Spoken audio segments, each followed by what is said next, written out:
ఓట్ల కోసం వచ్చే ఫిరాయింపు ఎమ్మెల్యేలను నిలదీయాలని ప్రజలకు పిలుపునిచ్చారు కేంద్ర మంత్రి బండి సంజయ్.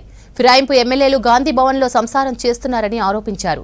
సిరిసిల్ల మున్సిపల్ ఎన్నికల ప్రచారంలో పాల్గొన్నారు బండి సంజయ్. ఈ సందర్భంగా స్పీకర్ను నిందిస్తూ స్పీకర్ పదవికి మచ్చ తేవడం న్యాయమా అని ప్రశ్నించారు. అలాగే తమకు భయపడి కేటీఆర్ సిరిసిల్లలో అడ్డా పెట్టారన్నారు. ఓటుకు 10,000 ఇస్తున్నారని విమర్శించారు.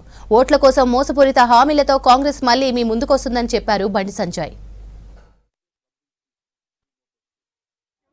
లక్ష్మమ్మ కదా ఈ పైసలు కావాలన్నా వద్దా? మరి పైసలు కావాలి అన్నోళ్ళు 2 చేతులు పైకి తనాల పువ్వు ఇది సాధిస్తారు. ఇప్పుడు నేను వచ్చిపోయినా కదా, నేను వచ్చిపోయినా గ్యారంటీ రేపటి ఇక్కడ పెట్టింటారు కదా, అడ్డా ఇక్కడనే పెట్టినాడు. మాకు భయపడి ఇక్కడనే అడ్డా పెట్టి ఓటుకు 5,000 ఇస్తా అని చెప్పి కేసీఆర్ కొడుకు ఇక్కడనే చుట్టుంటాడు. తీసుకోండి, పక్క పైసలు మన పైసలే అవి పక్క తీసుకోవాలి.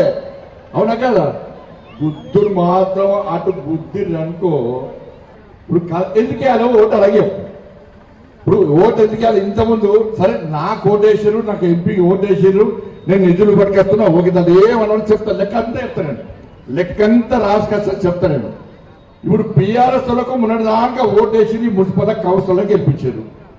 ఏమన్నా సిరిసిల్లలో మీకు సమస్యలు మారినాయా? వర్షం పడితే ఆ శాంతినగర్, శ్రీనగర్ కాలనీ అవన్నీ కూడా ప్రగతి అవన్నీ కూడా వర్షం వస్తే మొత్తం మునిగిపోతుంది కదా.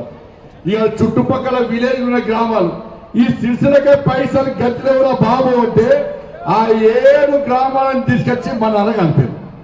వాళ్ళకు పాపం ఎంత నష్టం జరుగుతుందంటే ఈజీఎస్ పైసలు గ్రామాలకు అసలు ఉపాధి కూలి వేయింది, వాళ్ళకు పన్నులు పెరిగినాయి.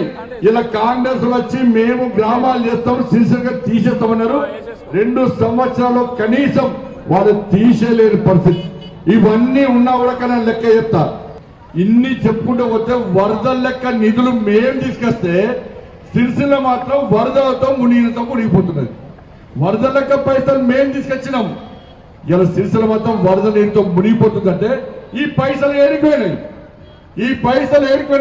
బుక్ ఏదన్నా ఒక బుక్ ఓటించిన మీకు పంపిస్తాం. మీ అందరికి మేమేం చేస్తాము, మోడీ పైసలు మోడీ ప్రభుత్వం ఏమేమి ఇచ్చిందో మొత్తం బాజాబ్తా ప్రింట్ తీసి ఇలా మీ ఇంటికి ఒక్కొక్కరి ఇంటికి పంపిస్తున్నాం. నా కోసం పనిచేసినాక, పార్టీ కోసం పనిచేసినాక వీళ్ళందరూ మీతో ఓటేస్తే ఇలా పైసలు నేను తీసుకొచ్చినాక ఇలా సిరిసిల్లకు ఇలా వాళ్ళే పోటీ చేస్తున్నారు.